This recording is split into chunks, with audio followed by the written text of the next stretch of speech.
Assalamualaikum warahmatullahi wabarakatuh. Halo anak-anakku, siswa-siswi kelas 7.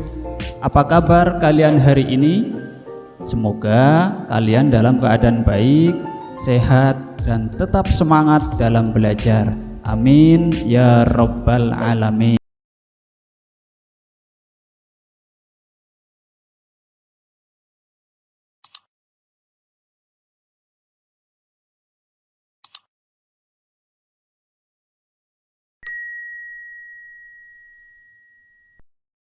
Di video kali ini, Pak Guru akan membahas mengenai cerita fantasi. Adapun kompetensi dasar yang akan kita bahas adalah 3.3 mengidentifikasi unsur-unsur teks narasi atau cerita fantasi yang dibaca dan didengar. Apakah kalian pernah menonton film Agatha Dragon, Harry Potter, Putri Duyung, atau Kurcaci? Itu semua merupakan contoh dari cerita fantasi. Jadi, apa sih cerita fantasi itu? Cerita fantasi adalah kisah genre fantasi fiksi, dunia imajiner yang diciptakan penulis yang berisi hal-hal dalam kisah fantasi yang tidak dapat digunakan seperti biasa. 1. Ciri cerita fantasi. Ciri cerita fantasi adalah sebagai berikut. 1. Fiksi atau khayalan. Cerita fantasi bersifat fiksi. Fiksi artinya cerita rekaan, khayalan tidak ada di dunia nyata dan hanya ada dalam pikiran manusia. Namun, cerita fantasi dapat pula berasal dari objek atau latar kehidupan dunia nyata yang diberi fantasi oleh penulisnya. Yang kedua, gaya bahasa bebas. Gaya bahasa yang digunakan pada cerita fantasi bersifat bebas dan tidak terikat oleh bahasa formal. Bahasa yang dipakai variatif, komunikatif, dan terdapat ragam percakapan. Yang ketiga, ide cerita yang terbuka.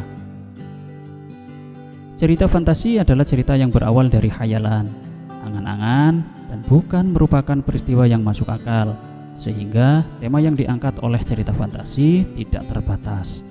Tema yang ada dalam cerita fantasi dapat berupa supranatural, futuristik, fiksi sains, mistis, dan sebagainya.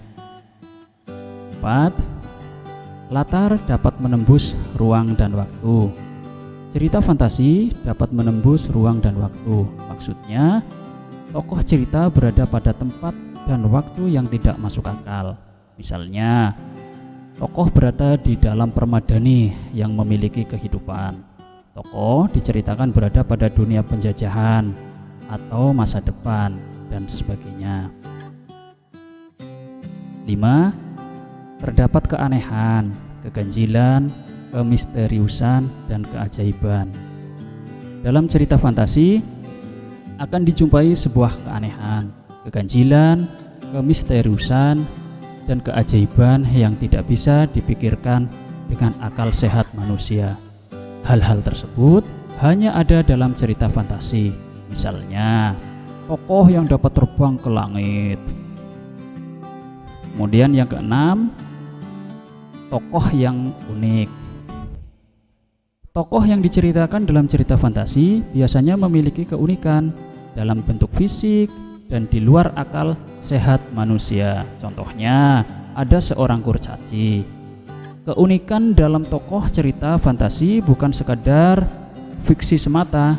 Tokoh yang diciptakan terkadang bisa memiliki kemampuan di luar logika, seperti seorang tokoh yang bisa mengangkat berat hingga berton-ton. Yang kedua, unsur intrinsik cerita fantasi. Cerita fantasi juga memiliki unsur intrinsik seperti jenis teks cerita lain. Unsur-unsur tersebut adalah sebagai berikut. 1. Tema.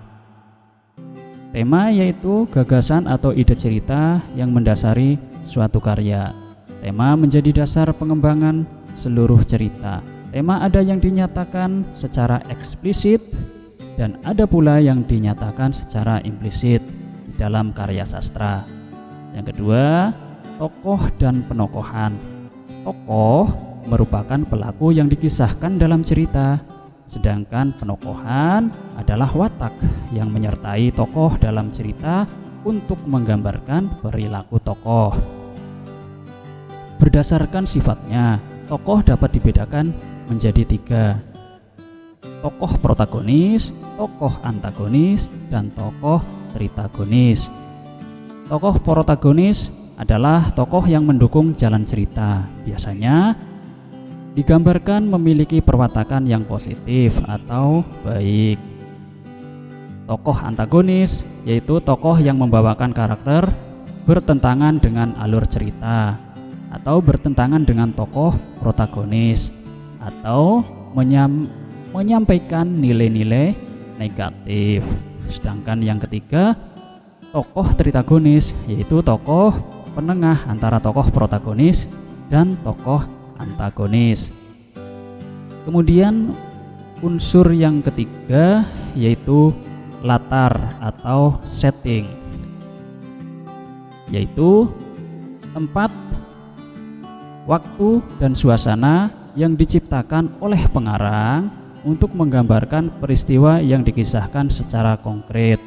Latar dibedakan menjadi 3, yaitu latar tempat, latar waktu, dan latar suasana. Kemudian yang keempat, unsurnya adalah alur, yaitu rangkaian peristiwa yang terjalin berdasarkan hubungan sebab akibat dalam cerita yang dikisahkan. Berdasarkan urutan jalinan peristiwa, alur dibedakan menjadi 3 macam, yaitu alur maju, alur mundur, dan alur campuran. Apa sih alur maju? Alur maju adalah rangkaian peristiwa dengan urutan cerita yang bergerak ke depan. Cerita bergerak dari pengenalan, kemudian berkembang sampai klimaks atau penyelesaian cerita.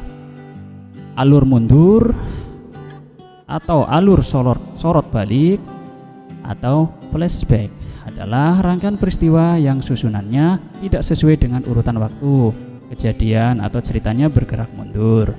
Yang ketiga, alur maju mundur atau alur campuran adalah rangkaian cerita yang mengisahkan tokoh dari kejadian masa lalu kemudian kembali lagi ke masa sekarang. Kemudian unsur yang terakhir adalah amanat, yaitu pesan moral yang ingin disampaikan oleh pengarang kepada pembaca mengenai cerita yang dikisahkan. Amanat biasanya ditulis secara eksplisit ataupun implisit. Nah, demikian materi tentang teks cerita fantasi. Terima kasih yang sudah menonton. Semoga bermanfaat dan anak-anakku sekalian tambah sehat, tambah cerdas, dan lebih baik lagi. Saya akhiri. Wallahul muwafiq ila aqwamit thoriq. Wassalamualaikum warahmatullahi wabarakatuh.